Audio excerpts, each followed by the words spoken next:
to Ambassador John Bolton.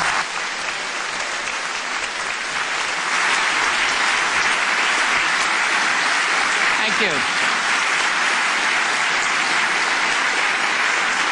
A declared and unequivocal policy of the United States of America should be the overthrow of the regime in Tehran.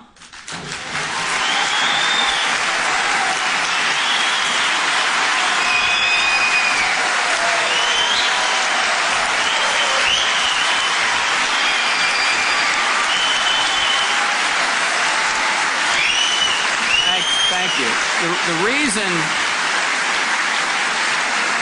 The reason for that is we are in a race with this regime on several critical fronts. One is their 20-year pursuit of nuclear weapons, and the second is their support for international terrorism, where this regime has in fact become the world's central banker for terrorist activities. Let's take the nuclear front first. It is clear, and has been clear for some time, we didn't need Istanbul this weekend to explain it to us, that there is no way that the regime can be negotiated out of its nuclear weapons program. We have to understand negotiations, diplomacy are no different than any other kind of human activity.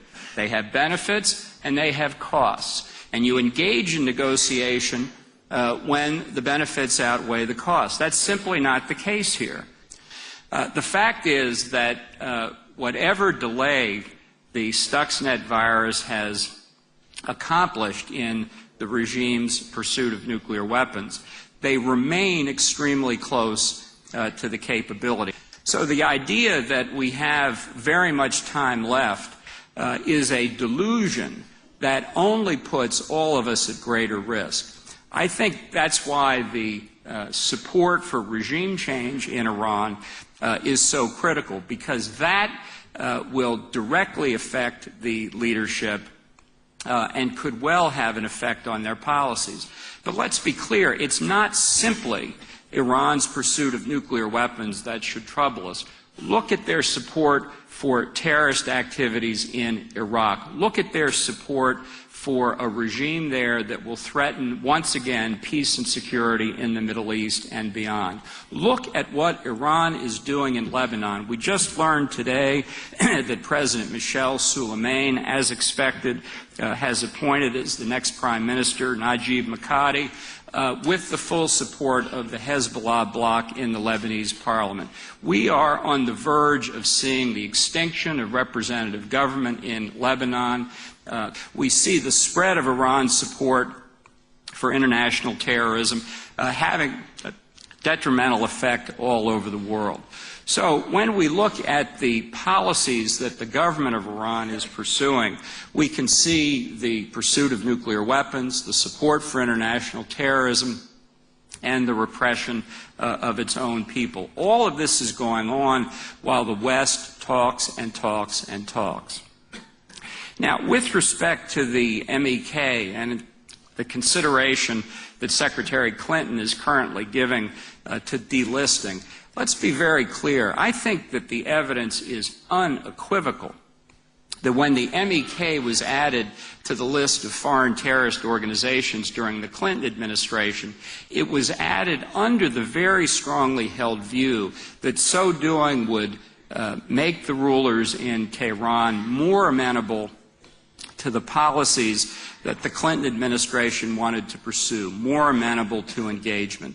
If that was the calculation, it failed unambiguously.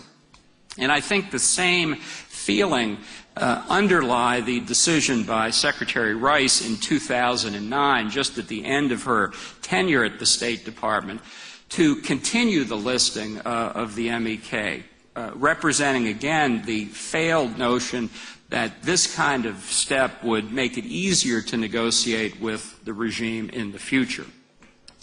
But I think there was an interesting and important point in Secretary Rice's last decision where she says expressly that the designation should be considered again in 2 years, that is to say, right now.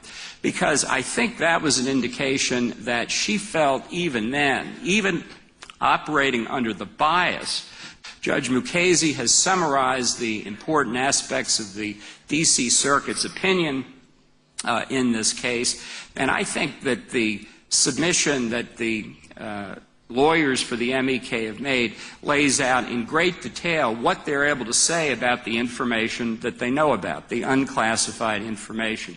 I think it's clear beyond any argument that political factors should not influence either the decision to list an organization as a foreign terrorist organization or to delist it. In the prosecutorial metaphor, you have to follow the facts wherever they lead. I hope she takes the hint that I think Secretary Rice gave her to revisit this in an objective way, unlike the circumstances under which the listing was made in the first place, and we'll see what happened. Thank you very much.